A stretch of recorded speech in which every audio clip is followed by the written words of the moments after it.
ओम जगन्नाथ बलभद्राय सुभद्राय नमः।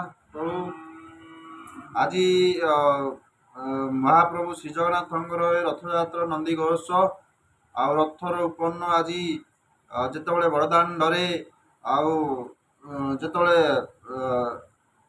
अतिक्रम करी आस्ते आस्ते आस्ते आस्ते आस्ते आस्ते जनसभा भारत भितर आज बड़दाण्ड रथ रूढ़ पाखे रूढ़ हो आज रथ को अतिबाहित कर आवाहक माने आगे आगे आगे चली रथ को उपन्न करी आगू आगू बढ़िबार लगी समस्त पाखे भगवान को आशीर्वाद रहू। जय जगन्नाथ जय जगन्नाथ जय जगन्नाथ कालिया शांत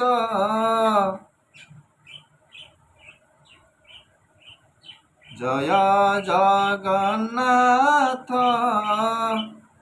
कालिया शांत जय जगन्नाथ कालिया शांत कल्पवटे कल घर गरीबंक दुख बुझियाछ प्रभु गरीबंक दुख बुझियाछ प्रभु जीवनर तुमे रक्षक जय जगन्नाथ कालिया शांत जय जगन्नाथ हरे प्रभु जय जगन्नाथ हरे तुम करुणारो प्रभु पृथ्वीर मंगलमय हेउ जय जगन्नाथ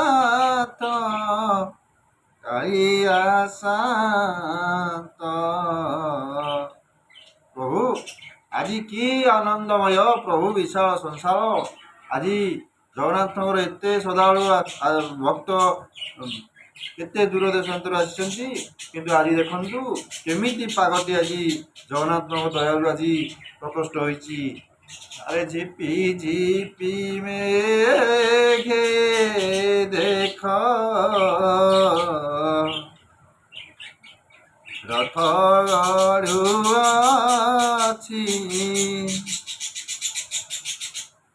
झिपी झिपी मेघे रथ गड़ुआछि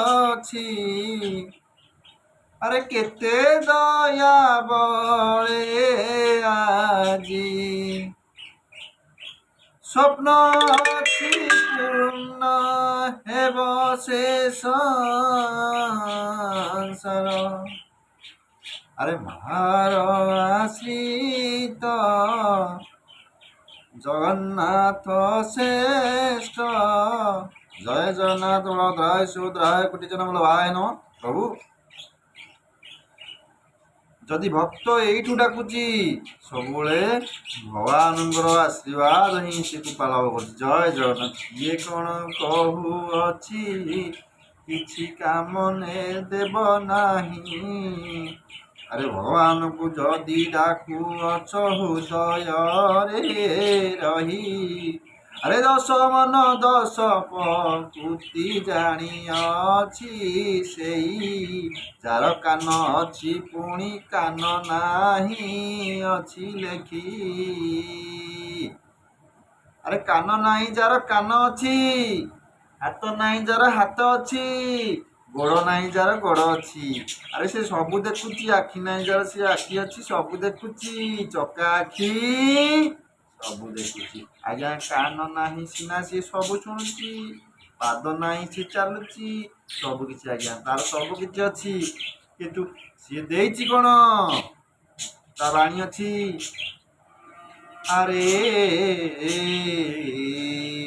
ଲେଖନୀରେ ଅଛି ସେଇ ବ୍ରହ୍ମ ସେଇ। ଆରେ ମଣିଷ ଭିତରେ ଯେଉଁ ବ୍ରହ୍ମଟି ଅଛି ଆଜ୍ଞା ଜାଣିଥାନ୍ତୁ, ସିଏ ହଉଛି ସେଇ ଦାରୁ ବ୍ରହ୍ମ।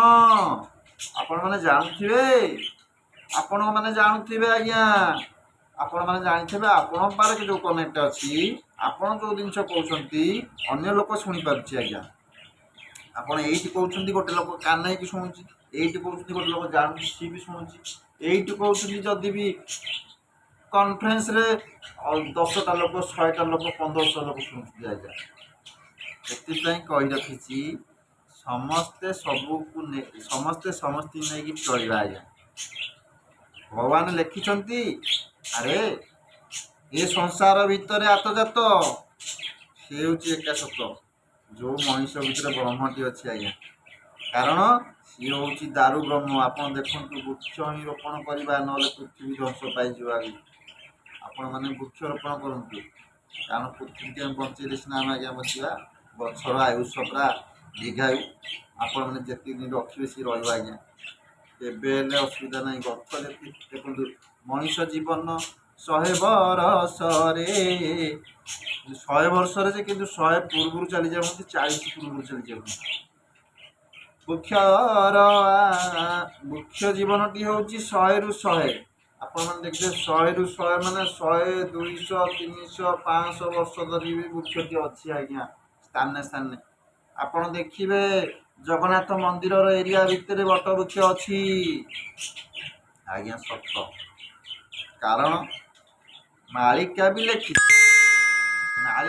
ଲେଖିଛି ଯେ ଏଇଟା ହିଁ ସତ। କାରଣ ସବୁବେଳେ ଆମେ ଜାଣିଛେ ଆଜ୍ଞା। ଟିକେ ରହିବି, ଜୟ ଜଗନ୍ନାଥ।